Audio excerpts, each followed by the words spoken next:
to. Saan ba siya? Kita nyo? Parang tinitiis niya yung lasa tapos so cute.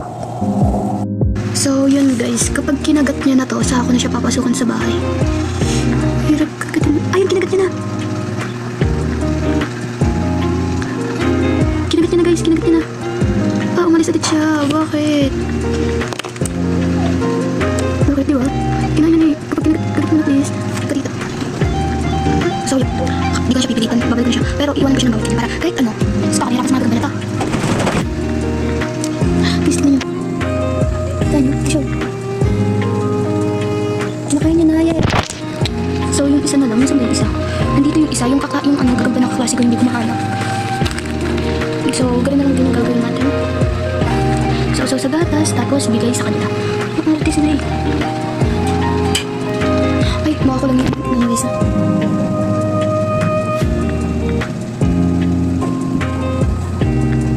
Dapat mo lang wala. Bigay sa akin. Bigay ko na sa harapan. Ito yung mga guys. Tapos ito naman isa. So kailangan ko na ito. Dahil ko rin ako pang hindi nakikita. Sus, may nagpunta.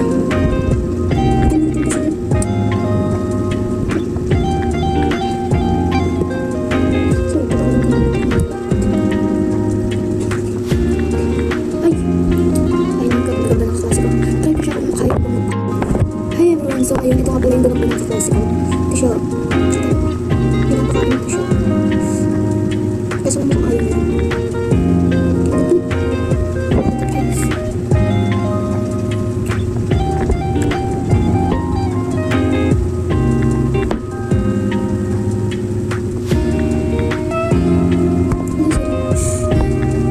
Kailangan ko makabalis ka pa naman.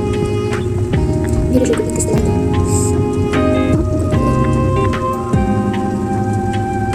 Kahit siya ayaw na rin kumain. So no just for guys, kung hindi, ibalik na lang siya sa at kung siya pwede kumain. Kasi yes, mukhang busog pa talaga sila.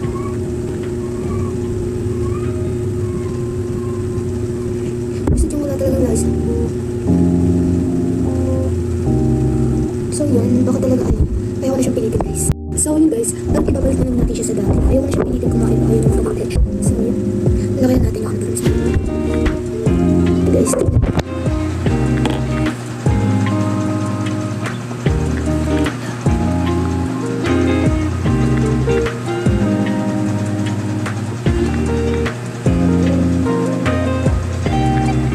saan siya pumunta? Kung kasi huwag ka nang tumakas kasi wala ka talaga mapupuntahan dito. Hindi nyo to bahay para. Ayun pumesto. Ang dami nyo damay. Ikaw sorry. Nabagsakan siya. Guys, huwag ka nang gumalaw. Wala na nag-aaway na. Huwag ka na kasi gumalaw. So yan, tumigil na siya sa wakas. At ibibigay na natin yung pagkain sa kanya. Ibala siya dyan. So, yep.